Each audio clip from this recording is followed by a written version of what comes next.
Assalamu alaikum wa rahmatullahi wa barakatuh.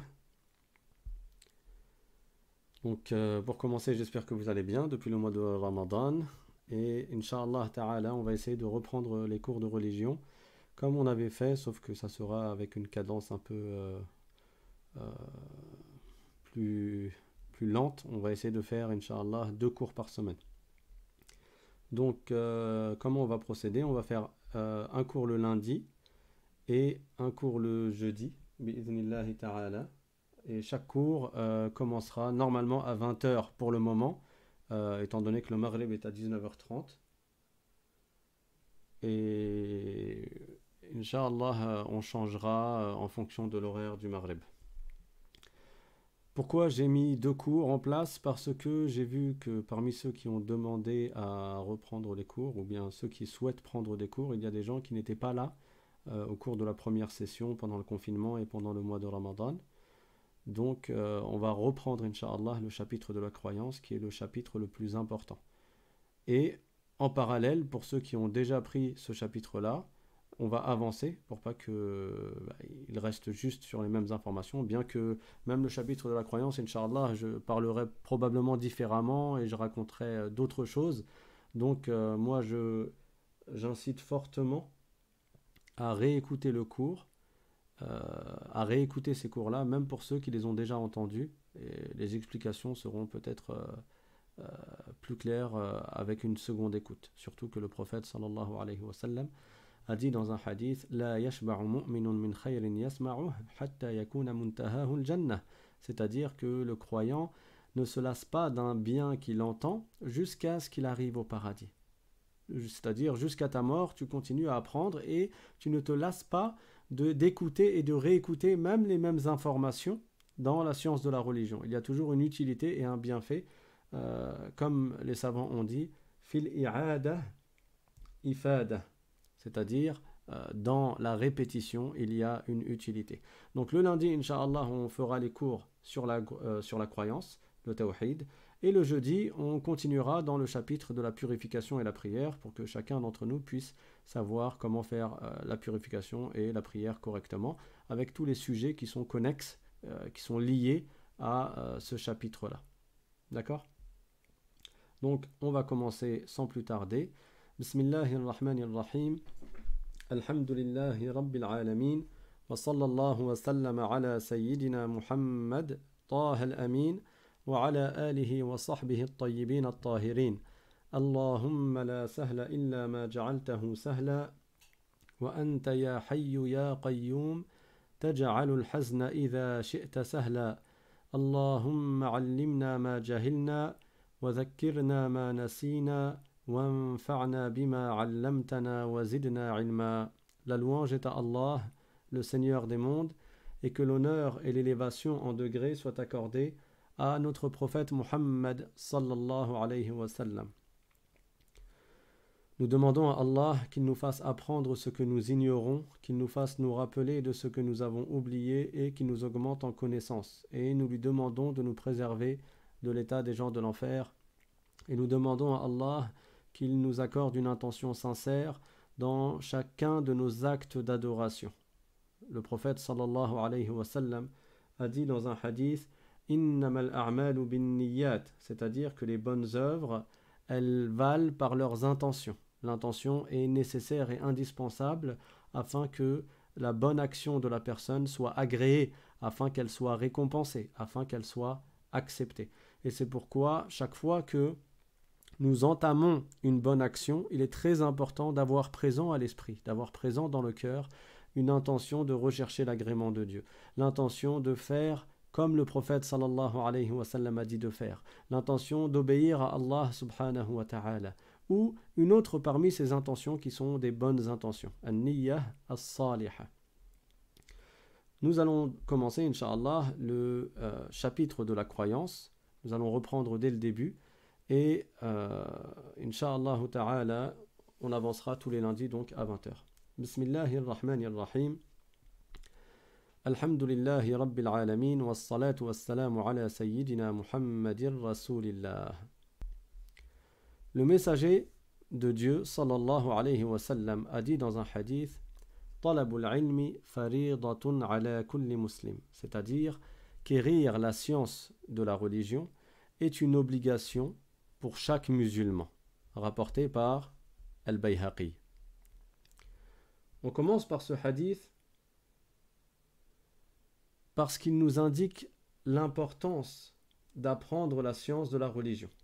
Le prophète sallallahu alayhi wa sallam a fortement incité à apprendre la science de la religion. Pourquoi? Parce que la science de la religion, c'est ce qui nous permet d'obéir à Allah subhanahu wa ta'ala et d'obéir à son messager Muhammad sallallahu alayhi wa sallam. On doit apprendre la science de la religion pour pouvoir obéir à Dieu. On doit apprendre la science de la religion pour pouvoir appliquer ce que le prophète sallallahu alayhi wa sallam est venu nous enseigner. Et bien entendu, la science de la religion qui est très importante à apprendre, elle est elle-même divisée en plusieurs chapitres, en plusieurs sujets, des sujets qui sont différents. Et entre ces différents sujets, il y a un ordre de priorité. Et le plus important des sujets à connaître pour le croyant, c'est le sujet du tawhid, le sujet de la croyance. Et c'est pour cela que le titre de ce chapitre est « Les connaissances indispensables de la croyance », c'est-à-dire les connaissances qu'il n'est pas permis d'ignorer. Quand on dit qu'elles sont indispensables, cela veut dire qu'il ne nous est pas permis d'ignorer ces informations. Il est un devoir pour chacun d'entre nous de connaître ces informations-là. Et c'est ce que nous allons voir au fil des cours, bi'idhnillahi ta'ala. Ce hadith ne veut pas dire qu'il est un devoir pour chaque musulman et chaque musulmane de devenir des grands savants.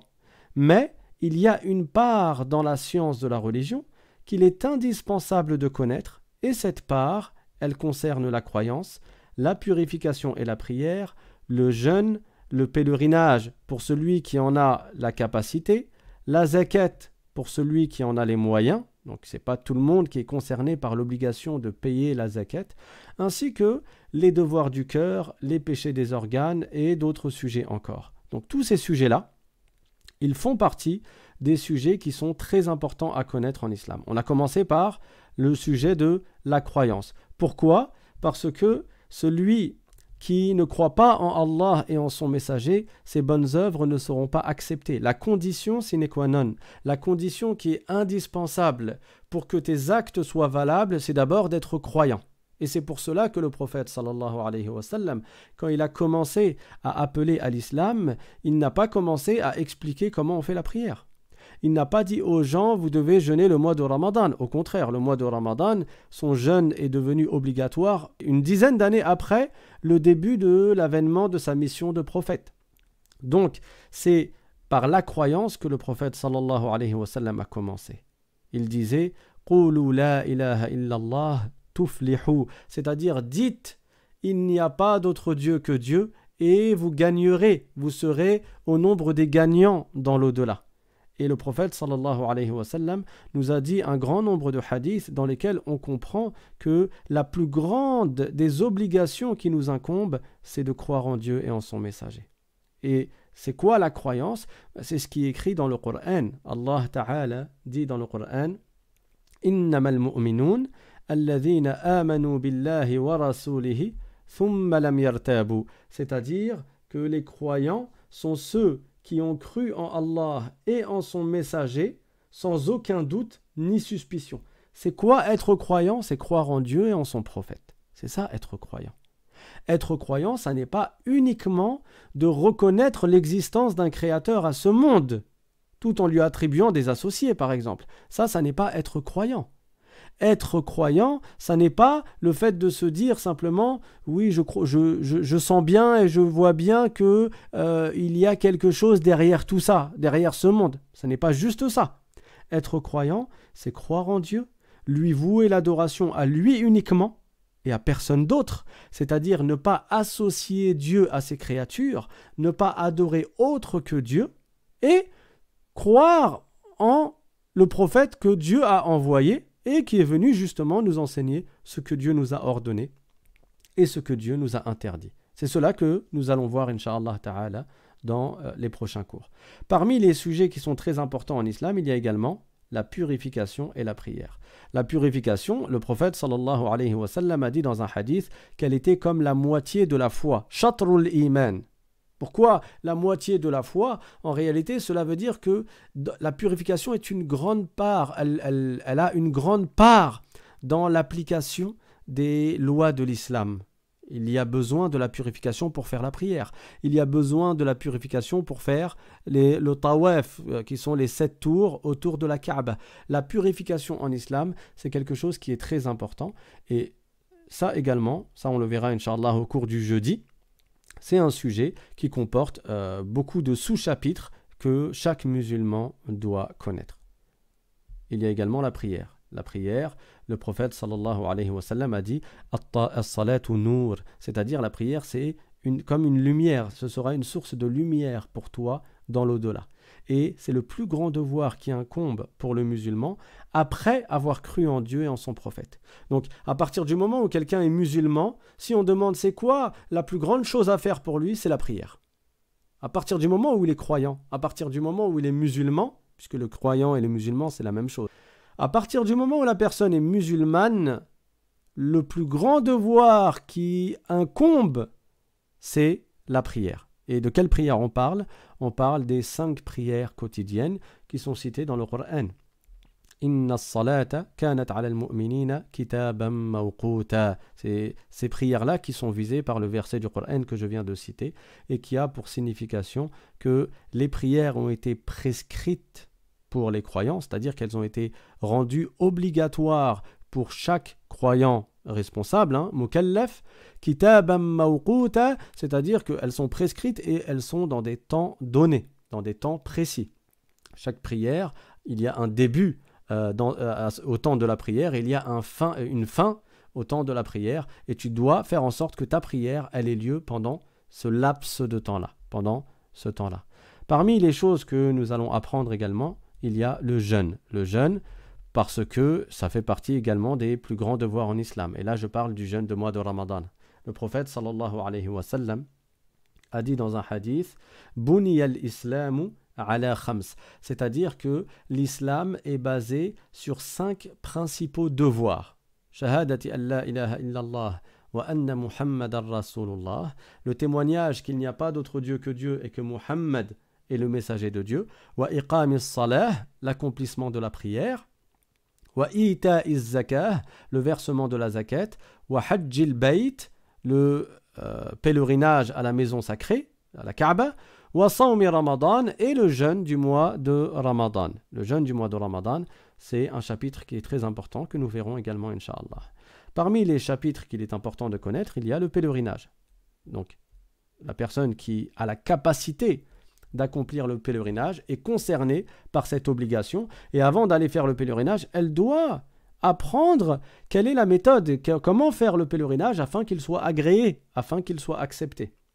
Malheureusement, beaucoup de gens fournissent énormément d'efforts et ils dépensent beaucoup d'argent pour accomplir le pèlerinage, et ils sortent du pèlerinage sans avoir fait le pèlerinage. Pourquoi?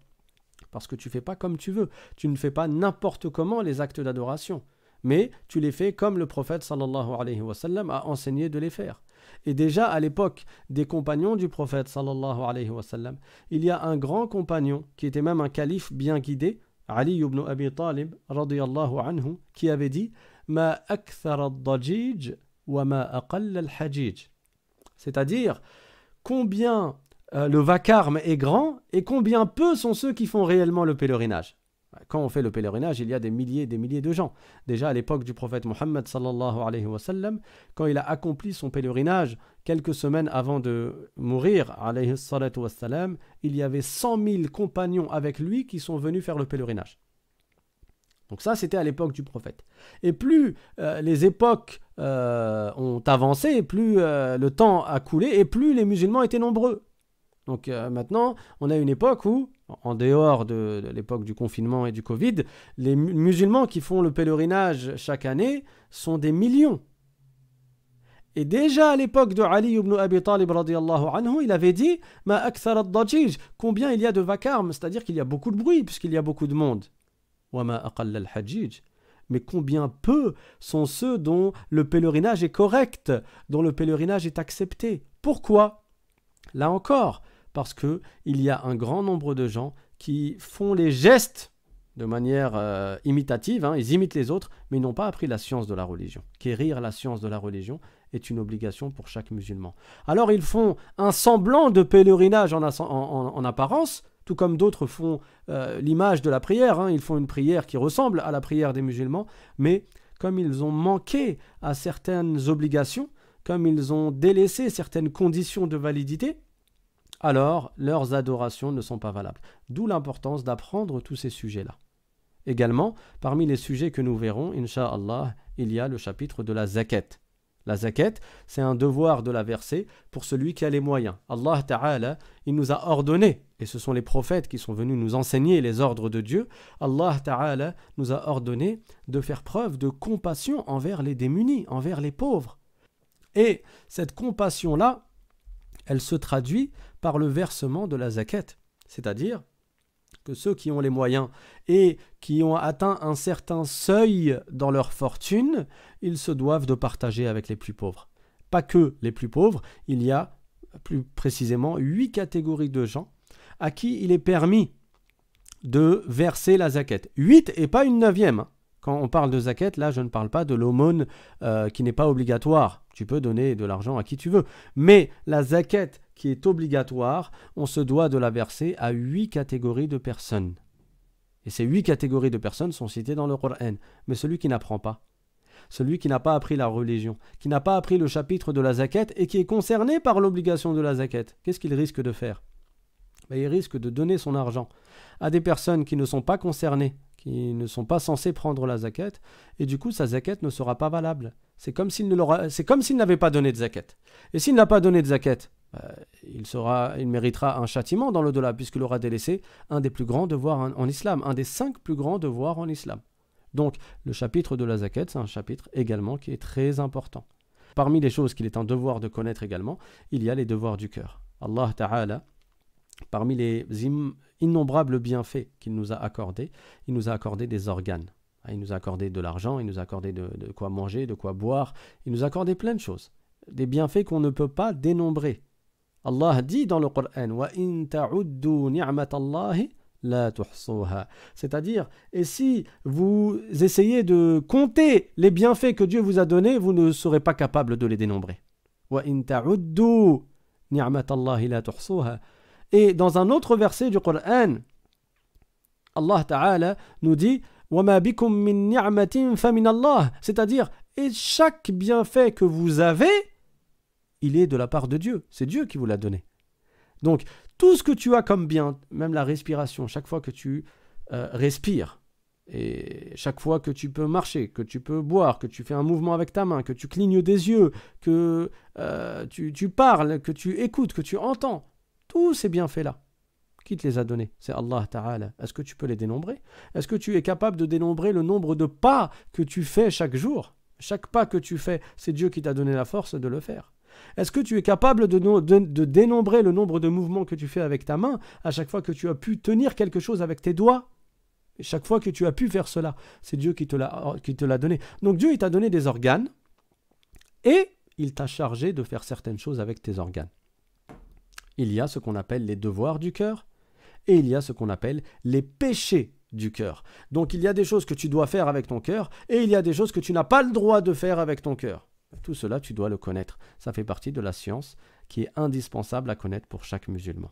Les devoirs du cœur, mais également les péchés du cœur et les péchés des autres organes. Allah Ta'ala dit dans le Coran Inna as-sam'a wal basara wal fu'ada kullu ulaika kana anhu mas'oula. Inna as-sam'a wal basara, certes l'ouïe, la vue, wal fu'ada et le cœur, sur tout cela, vous serez interrogé. Sur toutes ces choses-là, sur tous ces organes que Dieu t'a accordés, tu seras interrogé et tu es responsable de ce que ces organes font, puisque c'est toi qui les diriges et c'est toi qui les fais faire les choses qu'elles font, les choses qu'ils font. Donc, on sera interrogé sur chaque acte que nous avons fait, sur chaque intention que nous avons eue et sur chaque croyance que nous avons eue. Voilà pourquoi nous devons apprendre les devoirs du cœur les péchés du cœur, les péchés de la langue, les péchés du ventre, les péchés du sexe, les péchés des yeux, les péchés des oreilles, les péchés du pied et les péchés du corps, c'est-à-dire les péchés qui ne concernent pas un organe en particulier. Et il y a d'autres sujets, Inch'Allah, que nous verrons si Allah Ta'ala nous accorde la vie jusque-là. Parmi tous ces sujets, le sujet le plus important et le plus prioritaire, c'est la science de la croyance. Le prophète sallallahu alayhi wa sallam a dit dans un hadith « Afdalul a'mali imanum billahi wa rasulih » c'est-à-dire que la meilleure des œuvres, c'est la croyance en Allah et en son messager.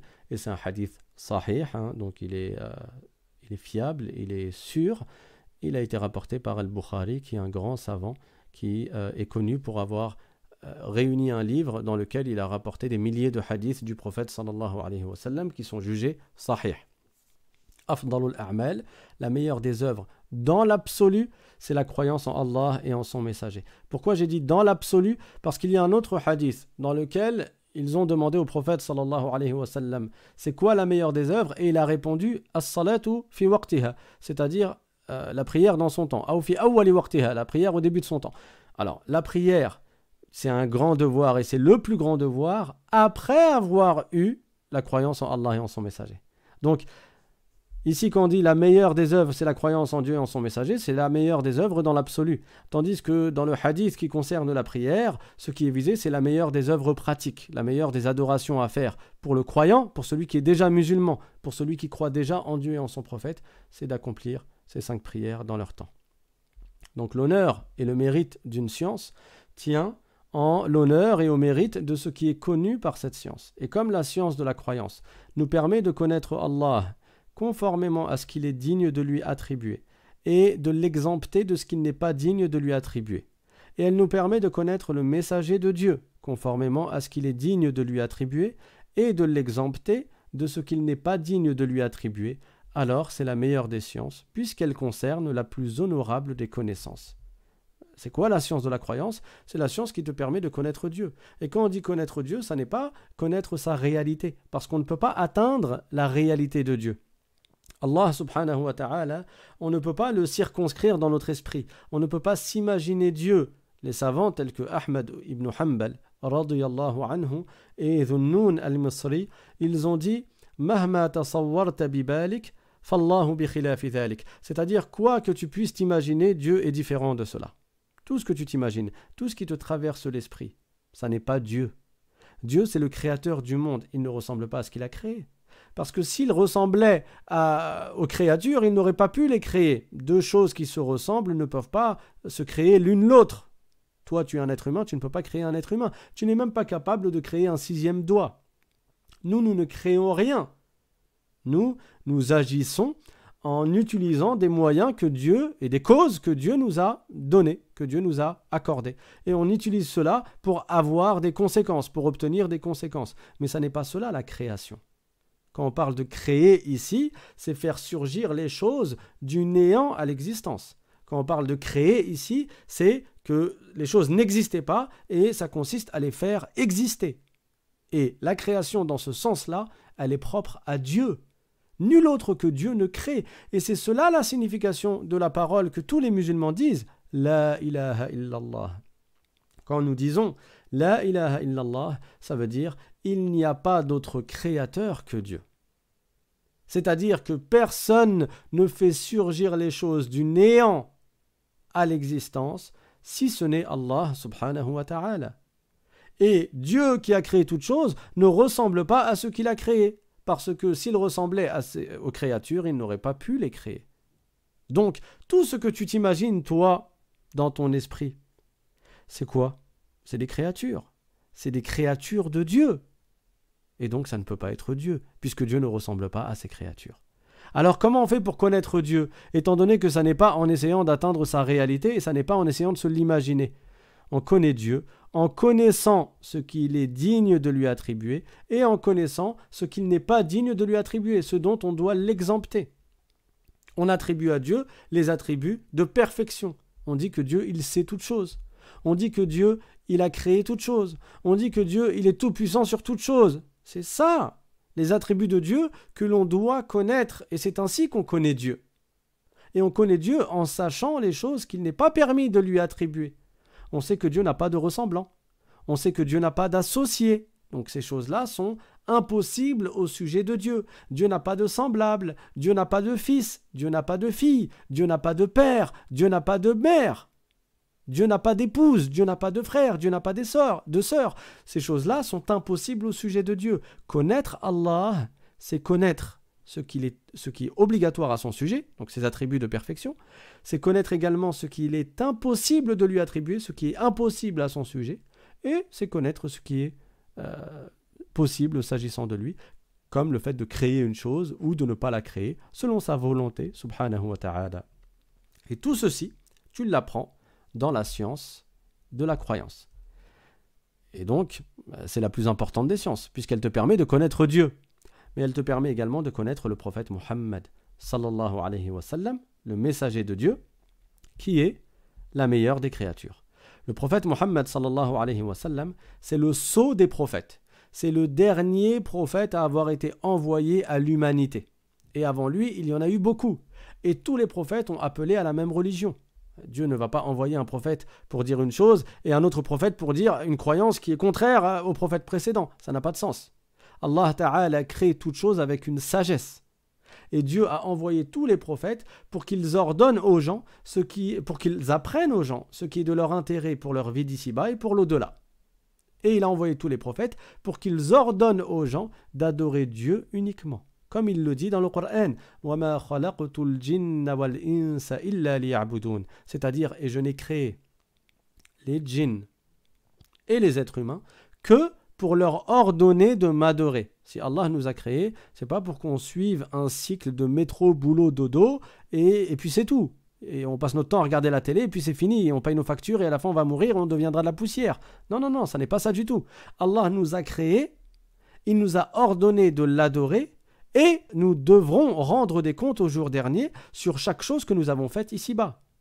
Et ceux qui auront gagné, c'est le paradis qu'ils gagneront. Et ceux qui sont au nombre des perdants parce qu'ils n'ont pas adoré Dieu, ils mériteront un châtiment en enfer.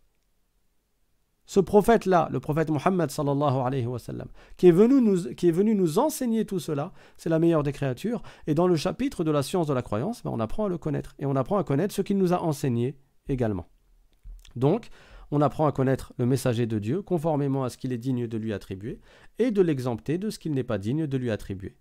Et de ce fait, la science de la croyance est la meilleure des sciences parce qu'elle concerne la plus honorable des connaissances.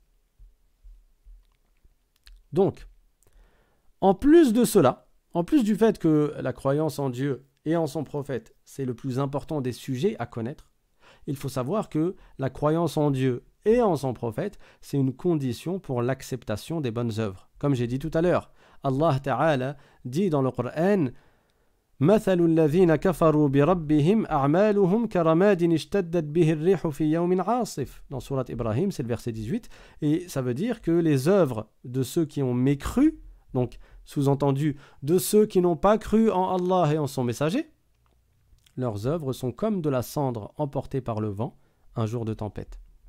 Donc, celui qui ne croit pas en Dieu et en son messager n'aura absolument aucune récompense dans l'au-delà. La condition pour que tu puisses être récompensé pour tout le bien que tu as fait dans l'au-delà, c'est tout d'abord d'être croyant. C'est la condition. C'est la première condition.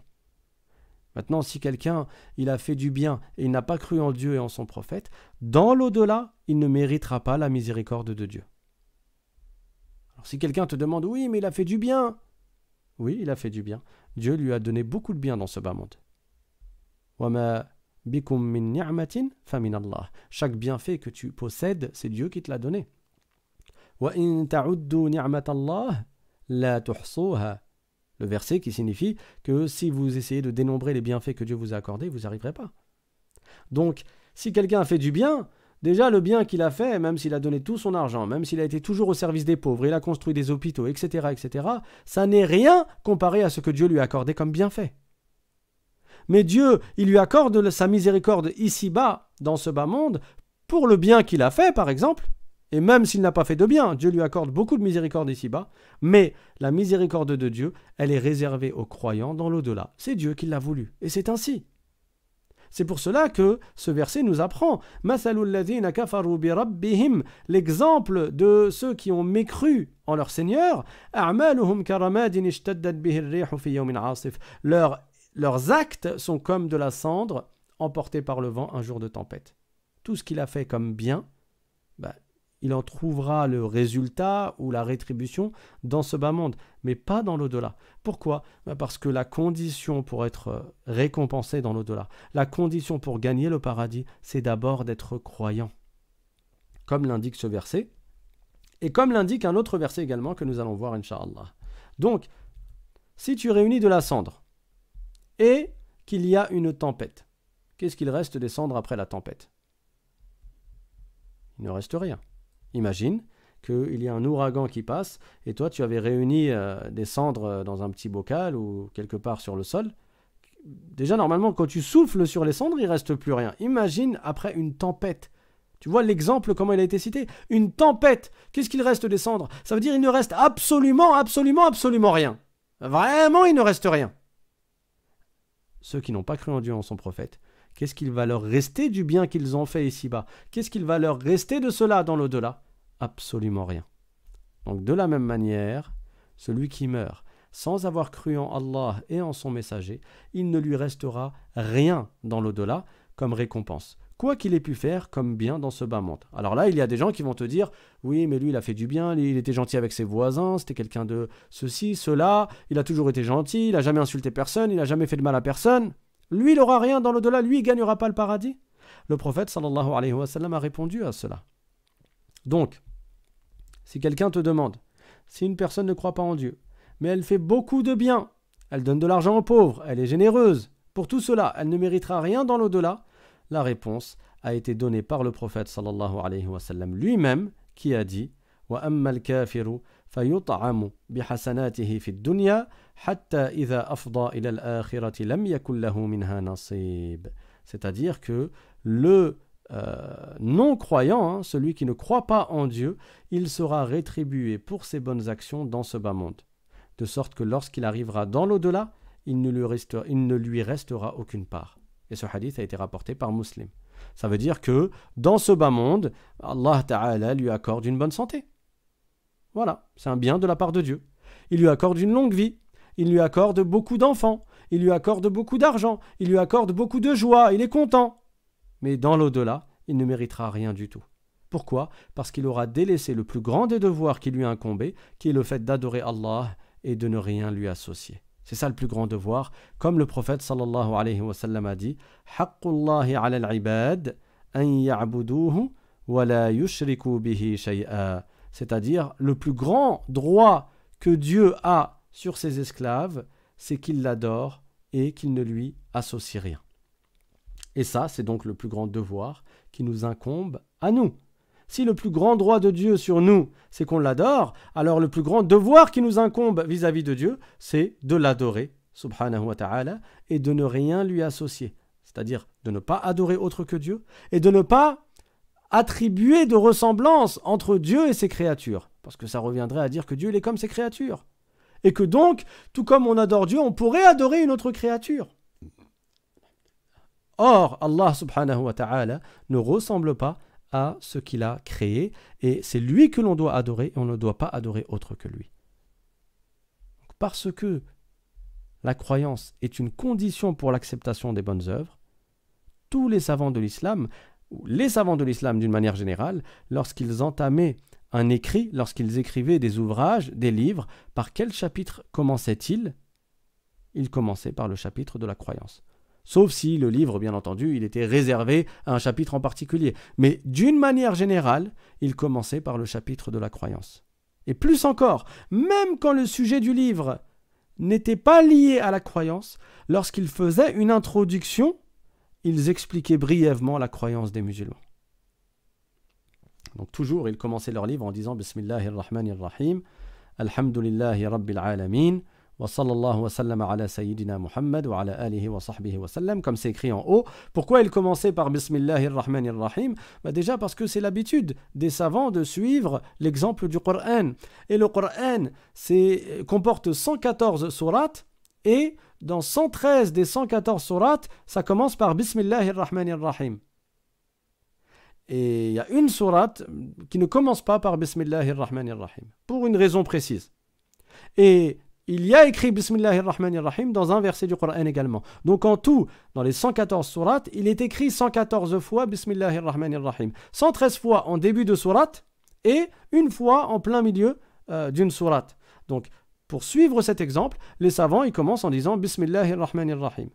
Également, dans leur introduction, ils disent Alhamdulillahi Rabbil Alamin, qui est également le début de la Fatiha. Après Bismillahir-Rahmanir-Rahim, le début de Surat al-Fatiha, qui est la première sourate du Coran, c'est Alhamdulillahi Rabbil Alamin, qui a pour sens que la louange est à Allah. Donc on remercie Allah pour les bienfaits qu'il nous a accordés. Lui qui est le Seigneur des mondes, Rabbil Alamin, c'est lui qui a créé toutes choses et c'est lui qui a prédestiné toutes choses. Et ensuite, après avoir fait la louange à Dieu, on termine cette intro par l'invocation en faveur du prophète sallallahu alayhi wa sallam, wa salatu wa salamu ala sayyidina Muhammad. Et ensuite, il faisait une introduction, donc les savants, dans leur livre, une introduction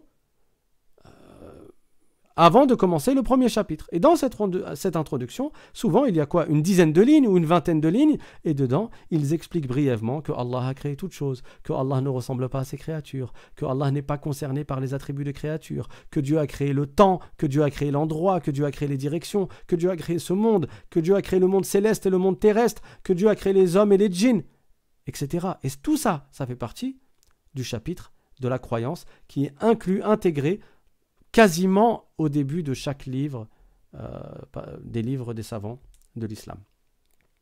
Mais là, nous avons un chapitre qui est réservé à la croyance pour que chacun d'entre nous sache ce que nous devons croire et ce qu'il est un devoir pour nous d'avoir dans notre cœur afin que nos actes soient acceptés, afin que nos bonnes actions soient agréées et afin d'être sur le chemin droit, le chemin de tous les prophètes alayhimus salatu wassalam. Parce que comme j'ai disais tout à l'heure, les prophètes sont tous venus avec la même religion. Il n'y a pas eu un prophète qui est venu avec une religion et un prophète qui est venu avec une autre religion. Tous ont enseigné la même croyance, adorer Dieu uniquement et ne lui associer rien. Et le prophète sallallahu alayhi wa sallam l'a dit.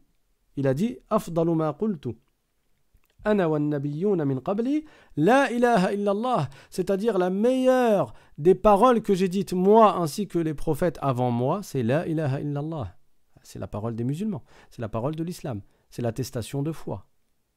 Après, en fonction de l'époque, soit tu vas dire Muhammadun Rasulullah, Muhammad est le messager de Dieu. Soit tu vas dire Ibrahim Rasulullah, Ibrahim est le messager de Dieu. Soit tu vas dire Moussa Rasulullah, Moussa, Moïse est le messager de Dieu. Soit tu vas dire Isa Rasulullah, Jésus est le messager de Dieu. En fonction de ton époque, tu vas attester que le prophète de ton temps est un prophète messager ou est un prophète de Dieu, un envoyé de Dieu. Et nous, à notre époque, étant donné que nous sommes dans la dernière communauté, la communauté du prophète Mohammed sallallahu alayhi wa sallam, notre attestation de foi consiste à dire « Je témoigne qu'il n'est de Dieu que Dieu et je témoigne que Mohammed est le messager de Dieu. » Et donc le plus grand devoir, c'est justement d'entrer en islam pour être sauvé du châtiment éternel en enfer. Allah a envoyé les prophètes pour enseigner aux gens d'adorer Allah uniquement et de ne rien lui associer. Les prophètes sont venus nous ordonner de nous soumettre à Dieu. Et le prophète sallallahu alayhi wa sallam, c'est ce qu'il faisait. Quand il a commencé à appeler à l'islam, il était tout seul. Il était tout seul. Il était dans une région qui est à la Mecque, donc en Arabie, dans la péninsule arabique, où les gens avaient pris pour habitude, ils ont suivi leurs ancêtres, et ils ont pris pour habitude d'adorer des statues. Ils reconnaissaient l'existence d'un créateur, ils savaient que ce monde avait un créateur, mais ils associaient Dieu à ces créatures. Ils adoraient des statues en pensant que ces statues-là allaient les rapprocher, soi-disant, de l'agrément de Dieu, ou allaient intercéder en leur faveur, intercéder pour eux. Mais ça, c'est du shirk. On n'a pas le droit d'adorer autre que Dieu. On n'a pas le droit de vouer notre adoration pour autre que Dieu. Il y avait 360 statues autour de la Kaaba. 360. Et les gens, quand ils voulaient quelque chose, ils allaient sacrifier une bête, sacrifier un animal pour une statue. Et après, quand ils n'obtenaient pas ce qu'ils voulaient, ils allaient voir cette statue pour la blâmer. Pour lui dire, ouais, j'ai pas eu ce que je voulais alors que j'ai égorgé un super beau chameau pour toi. C'est comme ça qu'ils faisaient. Et c'était quelque chose de stupide, parce que c'est eux qui façonnaient ces statues. C'est eux qui les ont construites, c'est eux qui les ont sculptées. Comment adorer ce que toi-même tu as fabriqué? Le prophète sallallahu alayhi wa sallam, il leur a enseigné la ilaha illallah. Adorer Dieu, n'adorez pas ces choses-là. Ces choses-là, elles ne créent rien. Ni elles ne créent pour vous quelconque profit, ni elles ne repoussent de vous une quelconque nuisance. D'ailleurs, ça me rappelle l'histoire du prophète Ibrahim alayhi salam, quand il était avec les statues. Quand son peuple s'est mis à adorer, son peuple adorait les statues, et lui il leur a dit de ne pas adorer les statues. Un jour, ils sont partis pour faire une fête, et il s'est retrouvé lui tout seul avec des statues. Et il passait à côté des statues comme ça, et il a humilié les statues. Il a vu qu'il y avait de la nourriture devant les statues, il a dit « Afala ta'kulun » vous mangez pas. « Ma lakum la tantiqun » vous parlez pas non plus. Vous êtes des corps et vous n'êtes même pas capable de faire ce que nous qui sommes des corps également, donc des créatures de Dieu. Un corps, c'est une créature de Dieu. Donc non seulement vous êtes des créatures, mais même en tant que créature, vous êtes en bas de l'échelle, vous êtes des pierres. Vous n'êtes pas capable ni de manger, ni de parler, ni de profiter à autrui ou de nuire ou de préserver autrui d'une nuisance. Et il a voulu montrer cela à son peuple en cassant toutes les statues et en laissant la grande statue. Pour bien montrer que regardez votre grande statue, que vous vénérez tant, que vous adorez encore plus que les petites statues, est-ce qu'elle a été capable de défendre les autres statues? Elle n'a pas été capable. Est-ce qu'elle a pu défendre de quoi que ce soit? J'ai cassé vos statues. Votre objet d'adoration, je l'ai détruit. Ni elles ont pu se défendre elles-mêmes, ni la grande statue n'a pu les défendre. Et le prophète sallallahu alayhi wa sallam, c'est ce qu'il expliquait également à son peuple.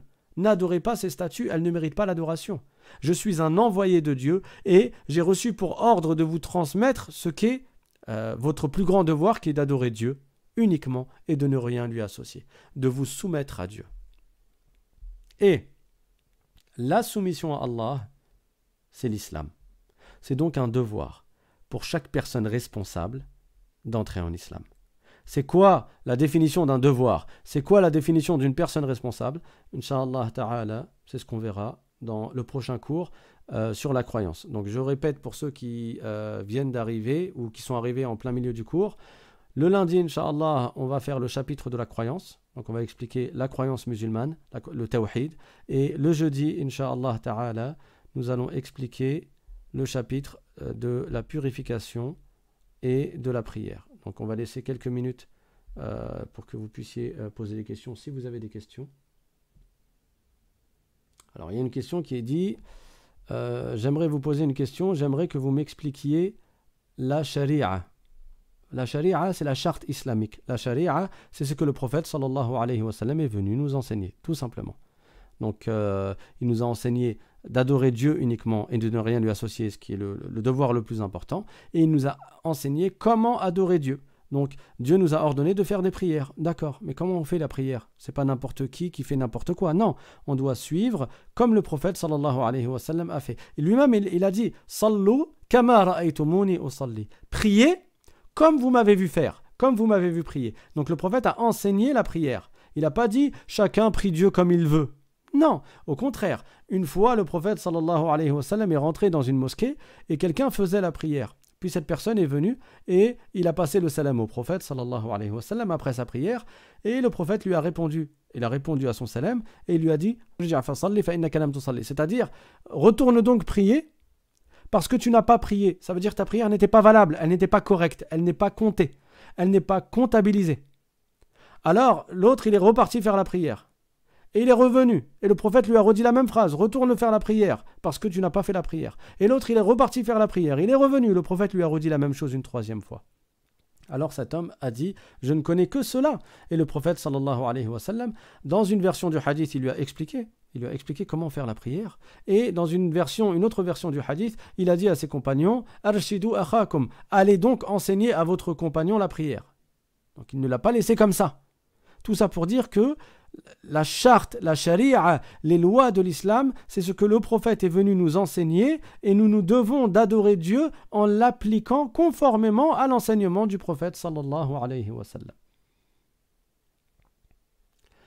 Donc il y a une autre question. Qu'en est-il d'une personne qui a toujours été musulmane sans vraiment pratiquer et qui, avant de mourir, a écrit un texte dans lequel elle disait que Allah était son Dieu et que Mohammed est son messager. Cette personne, si elle est musulmane donc, elle a toujours été musulmane, et elle a écrit l'attestation de foi avant de mourir, ça veut dire que si sa croyance est correcte, sa croyance telle que nous avons commencé à l'expliquer, telle que nous allons l'expliquer, Inch'Allah, dans les prochains cours, elle est musulmane.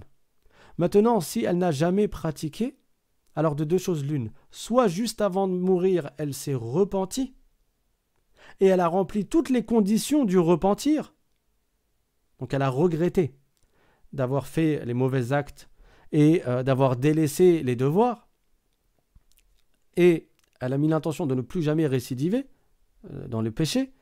Et elle a arrêté de commettre les péchés. Et elle a commencé à se mettre à appliquer les devoirs et à éviter les péchés, et à rattraper son retard et à rattraper ce qu'elle a manqué. Cette personne-là, son repentir est accepté. Et le prophète sallallahu alayhi wa sallam a dit dans un hadith, At-ta'ibu min adh-dhanbi kamal la dhanba lah. C'est-à-dire, celui qui se repent après avoir commis un péché, c'est comme s'il n'avait pas commis ce péché. Khlas, ce péché est effacé. Il n'est plus inscrit dans son livre et il ne sera pas châtié pour ce péché lorsqu'il arrivera dans l'au-delà.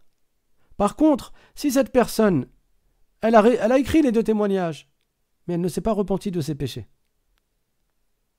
et elle n'a pas entrepris de rattraper les devoirs qu'elle avait manqués. Parce que si quelqu'un n'a pas fait des prières obligatoires, elle doit les rattraper. Si quelqu'un n'a pas jeûné des jours de jeûne de Ramadan, il doit les rattraper. Si la personne n'a pas fait un repentir complet, un repentir valable, mais qu'elle est morte musulmane, on dit qu'elle est sous la volonté de Dieu. Si Allah veut, il le châtie pour ses péchés. Mais parce que cette personne est morte musulmane, un jour ou l'autre, elle sortira de l'enfer et elle entrera au paradis. Parce que l'enfer ne garde pas le croyant éternellement. L'enfer ne garde pas le musulman éternellement. Si un musulman se fait châtier pour ses péchés, un jour ou l'autre, il entrera au paradis. Après s'être fait châtier, il entrera au paradis et ce sera le paradis sa demeure finale. Comme Allah l'a promis dans le Coran. Et comme le prophète sallallahu alayhi wa sallam nous l'a promis. Et si Allah le veut, même si cette personne ne s'est pas repentie, Allah lui pardonne. Allah pardonne à qui il veut parmi ceux qui sont morts croyants et qui ne se sont pas repentis de leurs péchés. Mais la condition, c'est d'être mort croyant. Donc, je répète en résumé, si quelqu'un a été musulman toute sa vie, mais il n'a pas pratiqué l'islam, il n'a pas obéi à Allah Ta'ala dans les différentes obligations, il n'a pas évité les différents péchés qu'il nous est interdit de commettre, alors de deux choses l'une, si Allah Ta'ala le veut, puisqu'il ne s'est pas repenti. Si Allah Ta'ala le veut, il lui pardonne, il ira directement au paradis. Et si Allah Ta'ala le veut, il le châtie avant de l'envoyer au paradis. Donc, la question suivante, comment se débarrasser définitivement d'un gros problème de waswas? Alors, le waswas, c'est quoi? Le waswas, c'est quand le shaitan suggère des mauvaises choses à la personne, et la personne, parfois, elle n'arrive pas pendant un certain temps à s'en débarrasser. Des idées qui traversent son esprit et qui viennent le taper de manière régulière, de sorte à le perturber. Et le waswas peut avoir lieu dans différents domaines. Il y a des gens qui ont du waswas dans les ablutions. Je vais donner un exemple. Il va commencer à laver son visage et laver son bras, et il sait qu'il doit laver les mains et les avant-bras jusqu'au coude compris, selon le madhab shafi'ite, par exemple. Et cette personne, elle se lave le bras, par exemple, et elle se dit « Ah, mais peut-être que j'ai pas passé l'eau partout. » Et donc, elle va continuer à se laver le bras, l'avant-bras. Et il va se dire « Ah, j'ai peut-être pas passé l'eau partout. » Et il va continuer. Et il y a des gens comme ça qui sont touchés par le waswas. Donc, ce shaitan qui est avec eux, le qarin qu'on appelle... Le qarin, c'est le shaitan qui est toujours avec nous et qui nous insuffle de mauvaises choses. Il va constamment et continuellement lui dire « Non, mais peut-être que t'as pas bien lavé, peut-être que t'as pas bien lavé. » Et il y a des gens qui se retrouvent à faire le wudu pendant de longues minutes, alors que le wudu, ça se fait en 2 minutes. Ça se fait vraiment en quelques minutes. Mais il y a des gens qui peuvent rester 20 minutes, une demi-heure à faire le wudu à cause du waswas. Je vais donner un autre exemple. qui peut arriver également, il y a des gens, ils ont du waswas lorsqu'ils entrent dans la prière. À chaque prière qu'ils font, ils doutent. Est-ce que je suis dans la deuxième ou la troisième raka'a? Est-ce que je suis dans la troisième ou la quatrième? Même quand ils essayent de se concentrer, le shaitan, il vient et leur dit, mais t'es sûr que t'étais bien dans la troisième? Peut-être t'étais dans la deuxième. T'es sûr que t'as bien fait 4 raka'a? Ou alors, la personne, elle va rentrer dans la prière, elle va dire Allahu Akbar, et après elle va se dire, attends, mais est-ce que j'ai bien mis l'intention de faire la prière du Dhuhr ou bien la prière du Asr? Et il va redire Allahu Akbar, et après ça va revenir. Est-ce que j'ai bien mis l'intention de faire la prière du Dhuhr ou bien j'ai mis l'intention de faire celle du Asr? Et c'est ça le waswas, ça vient lui casser la tête comme ça. Comment se faire donc comment faire pour se débarrasser du waswas? Alors, parmi les moyens, il y a de ne pas écouter le shaitan. Alors, on va me dire, oui, c'est facile à dire. Oui, c'est facile à dire. C'est pas facile à faire pour celui qui est touché par le waswas, mais c'est nécessaire. Tu ne prends pas en compte ce qui te traverse l'esprit. Tu ne calcules pas ce qui te vient à l'esprit. Tu ne réfléchis pas à cela. Il va venir te dire, oui, t'as pas lavé tout ton bras. Tu sais que tu as du waswas, tu sais que ça t'arrive à chaque fois. Donc tu sais que c'est pas un vrai doute en réalité, c'est lui qui vient te casser la tête. C'est le shaitan qui te casse la tête. Tu fais quoi? Tu passes au membre suivant. Tu dis stop. Tu dis stop dans ta tête. Tu dis pas stop avec ta bouche. Oui, parce que certains, ils sont tellement touchés par le waswas qu'ils se mettent à parler avec leur shaitan à voix haute, en disant ah, laisse-moi, laisse-moi tranquille, non, j'ai bien lavé mon bras. Non, t'as pas besoin de parler avec ta bouche. Sachez que le shaitan ne sait pas ce qu'il y a dans notre cœur. Le shaitan ne sait pas ce qu'il y a dans notre cœur.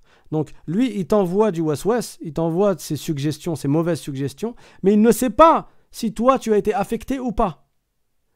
Donc, toi, ne lui montre pas que tu as été affecté en faisant des grimaces ou en répétant le lavage du membre 20 fois. Parce que lui, il se base sur ce qu'il voit. Et quand il voit qu'il a réussi à t'attraper, il va continuer à t'embêter. Donc, pour arrêter définitivement le waswas, déjà, tu ne prends plus en compte ce qu'il te dit dans ta tête. Premièrement. Deuxièmement, tu fais beaucoup de dhikr.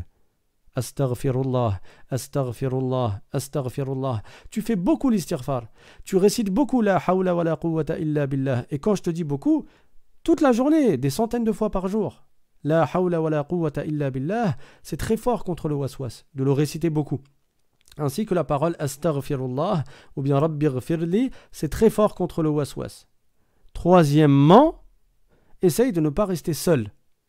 Parce que le shaitan, il s'attaque à la personne comme la brebis qui est égarée, qui est loin du troupeau. Le loup s'attaque à la brebis qui est loin du troupeau. Et souvent, ceux qui sont touchés par le waswas, ils ont cette tendance à vouloir s'isoler, tout seul dans sa chambre, ou bien tout seul dans sa maison. Et en étant isolé, ils khammem encore plus.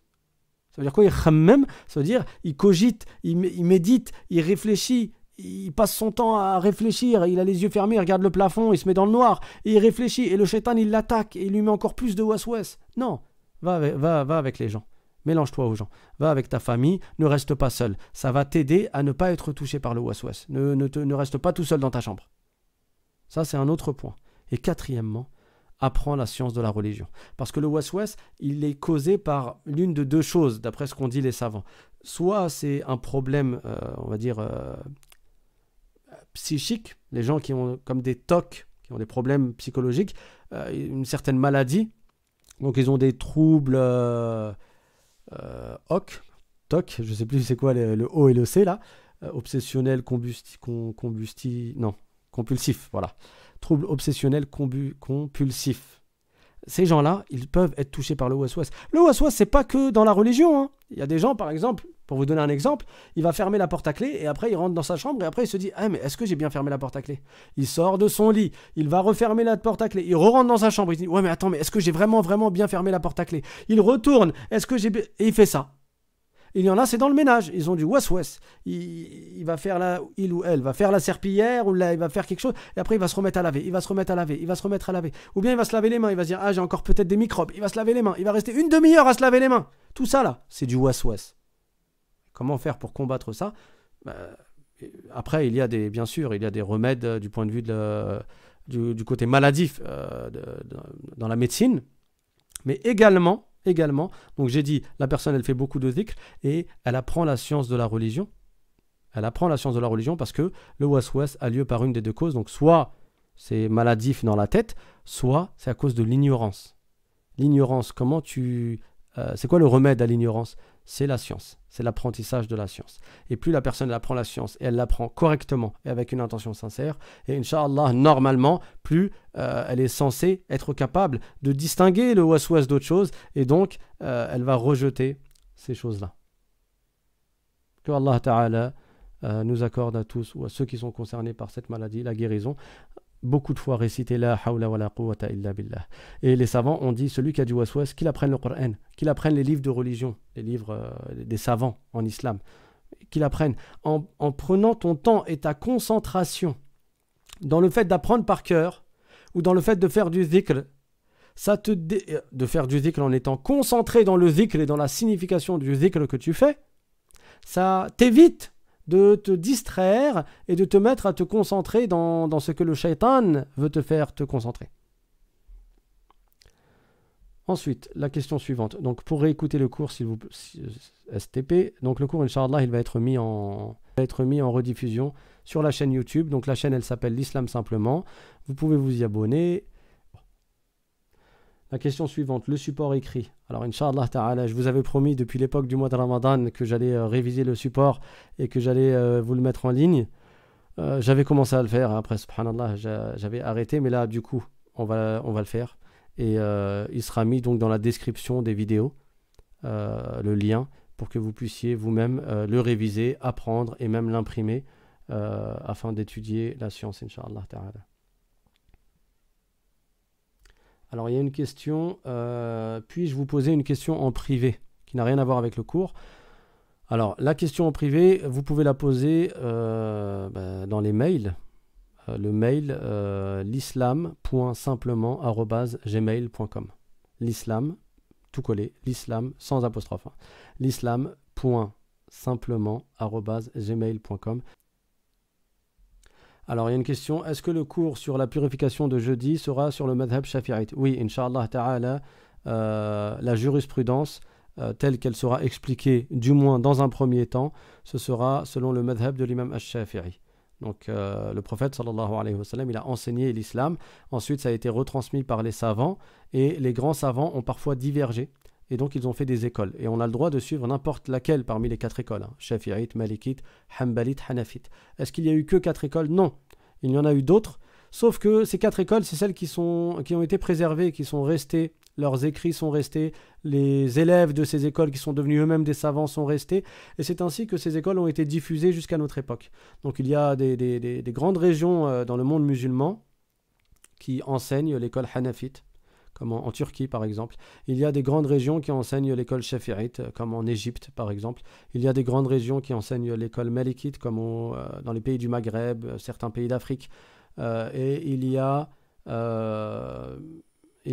encore des gens qui enseignent le madhab Hanbalite, bien que malheureusement le madhab Hanbalite a été entaché par un groupuscule, en fait, un groupe de gens qui se sont mis à dévier dans la croyance tout en continuant dans la jurisprudence à transmettre le madhab Hanbalite. Ils se sont réclamés du madhab Hanbalite alors que ils n'en sont pas dignes puisqu'ils ont dévié du point de vue de la croyance. Inch'Allah, ce sujet-là, on y viendra plus tard. Quoi qu'il en soit, dans la jurisprudence, on peut suivre n'importe laquelle parmi ces 4 écoles. Et là, nous allons expliquer dans un premier temps comment faire la prière, comment faire la purification selon le madhab shafi'ite. Bien entendu, on va parler des sunnas aussi. Et celui en réalité qui fait toutes les sunnas avec toutes les obligations, il aura fait comme tous les savants disent de faire. Donc dans ce cas-là, il aura réuni ce qui existe dans les différentes écoles. Alors, il y a une question qui dit « Car je ne suis pas fort en arabe, j'ai pas compris. » Ah, d'accord. Enfin, une chaîne musulmane en français. Alhamdulillah. Nous demandons à Allah Ta'ala de nous accorder de persévérer dans cela. Et Inch'Allah, que ce soit une source de bien pour vous et pour nous. Et on demande à Allah Ta'ala de nous accorder une intention sincère et de faire que le bien se propage entre nos mains, afin que nous puissions gagner la récompense dans l'au-delà. Les cours vont durer 1 heure ou 1 heure et demie. Alors comme les gens travaillent, il y a des parents qui ont des enfants qui vont à l'école le lendemain, etc. Pendant les périodes, quoique je crois que c'est bientôt les vacances. En tout cas, d'une manière générale, on va essayer de faire 1 heure, ou je vais même faire peut-être 45 minutes et 15 minutes de questions-réponses.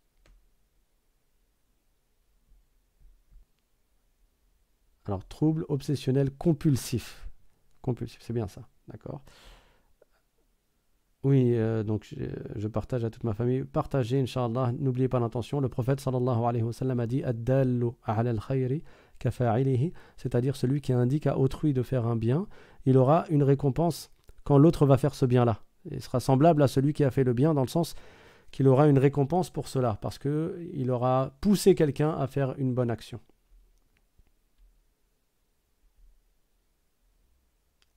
Alors, il y a une question, est-ce que le voile est obligatoire pour la femme et qu'en est-il de la femme qui l'a retiré? Inch'Allah, on verra ce chapitre ce sujet dans le chapitre de la jurisprudence, ou plutôt après dans le chapitre des péchés.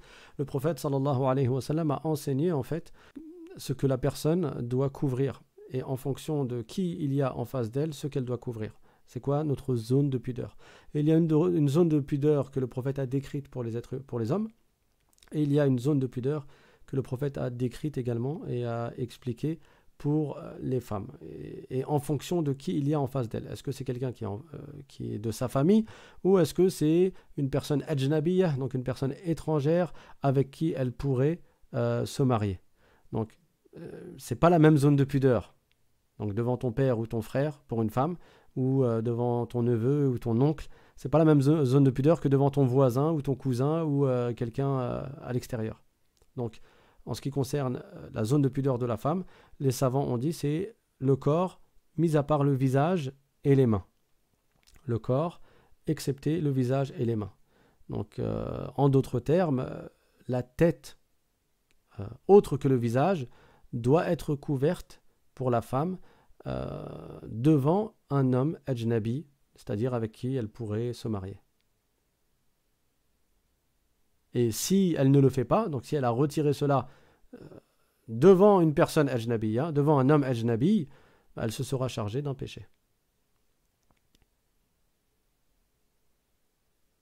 Alors il y a une question, est-ce qu'on attrape des péchés si on récite mal le dhikr par exemple? On n'a pas le droit de déformer le nom de Dieu. Allah, c'est ainsi qu'on le dit. Allah, il y a une prolongation après le lam. Donc tout d'abord il y a le alif. Ensuite il y a le lam, puis le lam, et après le alif et le ha. Allah. Donc on doit prolonger. Ni on a le droit de dire Allah sans prolongation, ni on a le droit de dire Allah sans le ha, ou Allah sans le ha. On doit vraiment prononcer chaque lettre. Et pour le Coran, c'est pareil. Quand on récite le Coran ou quand on lit le Coran, chaque lettre doit être prononcée. Et d'où l'importance d'apprendre la science de la religion et d'apprendre cela. Même le dhikr, on apprend comment le faire. Donc quand tu dis astaghfirullah, si on veut noter, bon là j'ai dépassé le temps, je voulais m'arrêter à 21h, on va s'arrêter avec cette question Inch'Allah. Mais si tu veux dire astaghfirullah, tu fais bien attention par exemple à ne pas transformer le rain en kha. Tu dis pas astaghfirullah, mais tu dis astaghfirullah avec un rain. Astaghfirullah. Astaghfirullah. Si tu dis rabbighfirli, ça veut dire oh Allah pardonne-moi, les deux phrases ont le même sens. Tu vas dire rabbighfirli, et tu vas pas dire rabbigh comme beaucoup font, parce que là c'est une autre lettre. Et si c'est une autre lettre, ben, ça ne donne pas le même sens, ou alors ça rend le sens caduc. Donc pour avoir le secret des paroles à réciter, il faut bien les prononcer. Quand tu dis la hawla wa la quwwata illa billah, pareil, tu prolonges le la, tu dis pas la hawla, la hawla. Il y a une prolongation dans le la. La hawla wa la quwwata illa billah, avec le ha à la fin. Illa billah, la hawla wa la quwwata illa billah, et ainsi de suite. Donc oui, le fait de déformer le nom de Dieu, c'est interdit, donc on fait bien attention à prononcer correctement. Et celui qui ne sait pas prononcer correctement, il va voir un enseignant qui a étudié le tajwid, hein, la science de la prononciation des lettres en arabe pour réciter le Coran et pour réciter le dhikr également, et il se fait corriger par cet enseignant. Barakallahu fikum. Alors, la question, est-ce que tu vas nous expliquer c'est quoi les secrets des formules du dhikr? Inch'Allah, reposez-moi la question dans les prochains cours. On essaye de faire 45 minutes de cours et 15 minutes de questions-réponses pour pas que ça fasse trop long. Walhamdulillahi Rabbil Alamin. Wa sallallahu wa sallam ala Sayyidina Muhammad wa ala alihi wa sahbihi at-tayyibin at-tahirin. Si vous connaissez des gens qui veulent assister au cours et qui veulent donc être rappelés en recevant un message sur WhatsApp quelques minutes avant le cours avec le lien, indiquez leur numéro de téléphone, déjà prévenez-les bien sûr, et indiquez leur numéro de téléphone sur notre adresse mail, donc l'islam.simplement@gmail.com, ou bien eux, ils nous envoient un mail en donnant leur numéro de téléphone, voilà, et en disant je souhaite être prévenu des cours. Comme ça, si on change l'heure, etc., vous saurez. Barakallahu fikum. Walhamdulillahi Rabbil Alamin. Wa sallallahu wa sallam ala Sayyidina Muhammad وعلى آله وصحبه الطيبين الطاهرين والسلام عليكم ورحمة الله تعالى وبركاته.